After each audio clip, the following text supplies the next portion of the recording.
Naming your monsters, the power of identifying what holds you back. Have you ever felt like you're fighting an invisible enemy? Something that's holding you back, but you can't quite put your finger on what it is? I recently had the privilege of interviewing Toney, a transformational leader whose work has quietly revolutionized how thousands approach personal and professional empowerment. Her insights have literally changed lives, from corporate executives who found themselves stuck in toxic cycles to community organizers who couldn't break through systemic barriers. Aimee doesn't just talk about change, she architects it with a precision that feels almost magical. What struck me most about our conversation was her powerful framework for confronting life's challenges, a framework that begins with a deceptively simple yet profound first step: naming your monsters. Think about it. In every horror movie worth its salt, the monster is scariest when you can't see it, when it's lurking in shadows just out of frame. The moment it steps into the light, the moment you can see its shape, its size, its features, something changes. It's still dangerous, but now you have information. Now you can strategize. Our professional and personal monsters work the same way. That promotion you keep getting passed over for, that relationship that keeps following the same painful pattern, that nagging feeling that you don't belong in the room. These aren't just random occurrences. They're monsters with names, with patterns, with weaknesses. And today, I want to talk about how naming these monsters might be the most powerful thing you'll ever do. When I spoke with Toney, she emphasized that awareness is always the first step. You must clearly identify the monster, she told me, whether that's self doubt, systemic barriers, or toxic work environments, before you can begin to address it. This isn't just feel good advice. This is strategic. This is tactical. This is revolutionary. Let me share a story that illustrates this perfectly. Aimee Carter, who served as vice president of corporate and CEO programs at the Council on Foreign Relations, faced entrenched resistance in both corporate leadership circles and public policy spaces. The monster she identified wasn't vague workplace difficulty. It was specifically exclusionary practices that kept diverse voices from being heard. Now she could have approached this with general frustration. Things need to be better. But instead, she named it with surgical precision: lack of representation, siloed thinking, institutional blindness to diverse perspectives. By naming these monsters specifically, she could build coalitions among business leaders and facilitate targeted round tables for open dialogue. The result? Increased cross sector collaboration and new initiatives addressing global issues with diverse leadership at the table. She launched high impact forums specifically for Black professionals in global business and drove measurable increases in diversity within member organizations. That's the power of naming your monster with precision. The moment she stopped saying, I'm facing challenges, and started saying, I'm facing exclusionary practices that systematically marginalize diverse perspectives, everything changed. Her strategy changed, her approach changed, her results changed. But here's where many of us get stuck. We say things like, I'm just not happy at work, or I can't seem to get ahead. These vague descriptions keep our monsters in the shadows. They keep us powerless, fumbling in the dark, swinging at air. What if instead you said, I'm dealing with a workplace that doesn't value my contributions because they don't understand my cultural perspective?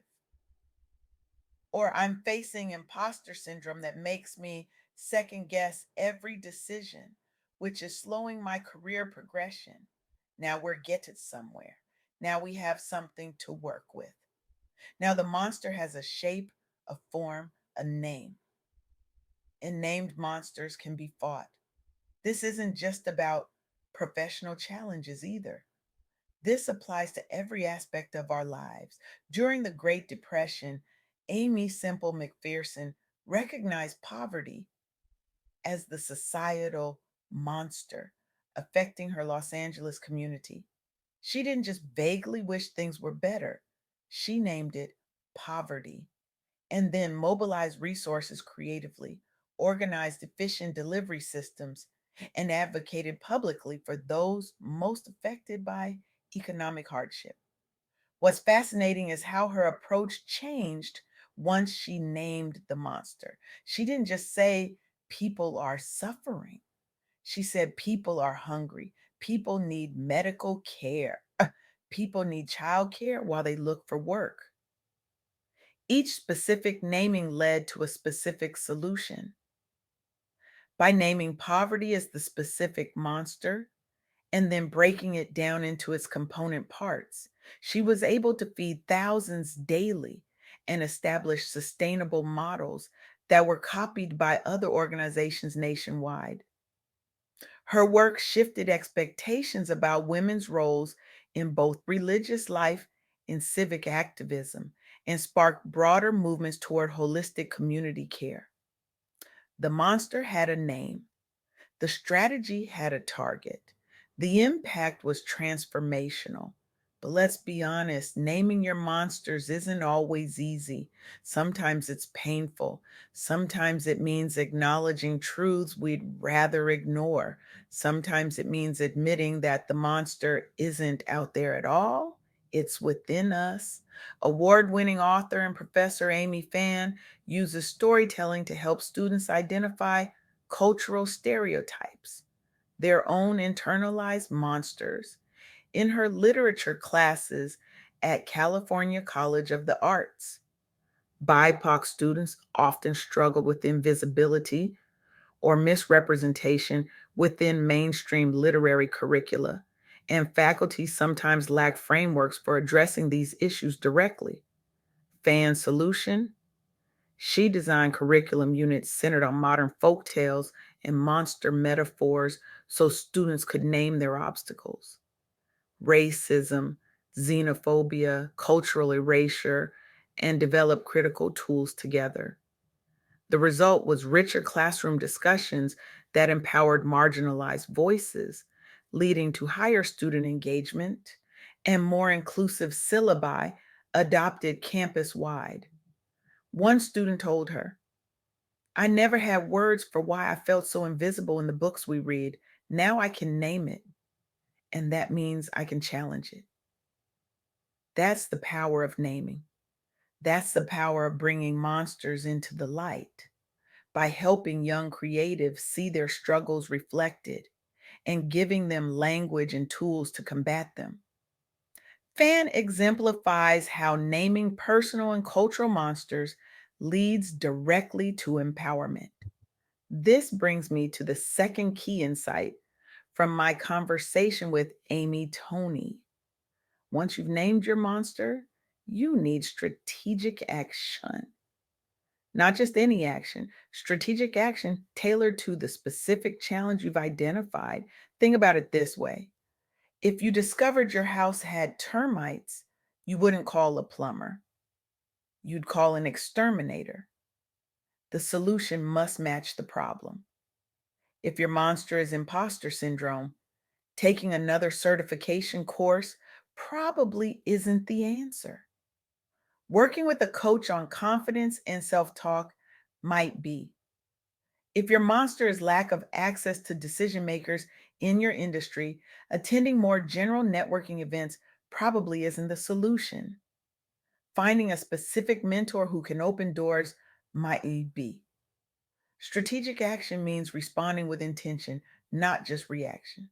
It means having the courage to say, this is my monster, and this is how I'm going to fight it. But here's where many of us falter. We try to face our monsters alone.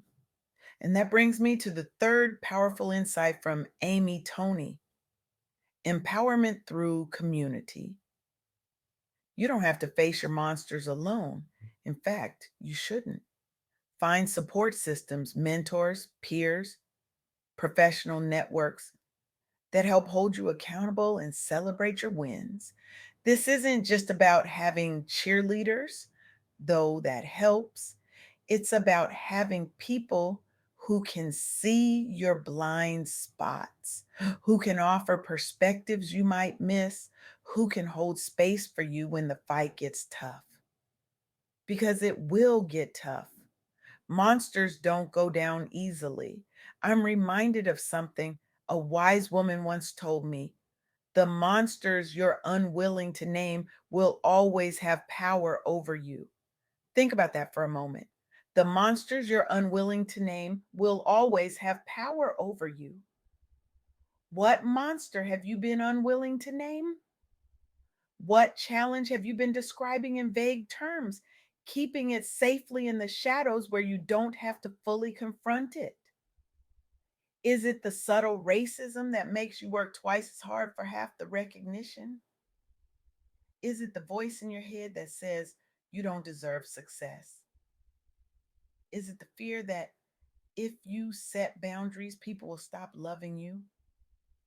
Whatever it is, I invite you to name it today, right now. Write it down, say it out loud, share it with someone you trust. Because here's the truth: naming your monster doesn't guarantee you'll defeat it, but not naming it almost certainly guarantees you won't. When we name our monsters, we take the first step toward reclaiming our power. We move from being reactive to being strategic. We shift from feeling victimized to becoming the heroes of our own stories, and we don't have to do it alone. For those who have historically been expected to be strong, to endure, to carry on without complaint, naming your monsters can feel particularly revolutionary. It's saying my challenges are real, they have specific causes, and I deserve specific solutions. This isn't about blaming, it's about clarity, it's about strategy, it's about empowerment. So here's my challenge to you: walk out of this room today and name one monster that's been holding you back. Name it with specificity and precision. Write it down, share with someone who can help you strategize. And then, with that name firmly in your mind, begin to fight, because the monsters in the shadows grow larger with our fear and smaller with our courage. The moment you say its name, you've already begun to win. And imagine a world where we all named our monsters, both personal and collective. Imagine the strategies we could develop, the coalitions we could build, the transformations we could create. This isn't just about personal empowerment, though it starts there. This is about creating a world where monsters don't get to hide anymore, where exclusion, discrimination, self doubt, and fear are all called by their names and confronted with courage, with strategy, and with community. Name your monster, fight your monster, and help others name and fight theirs. That's how we change not just ourselves, but the world. Thank you.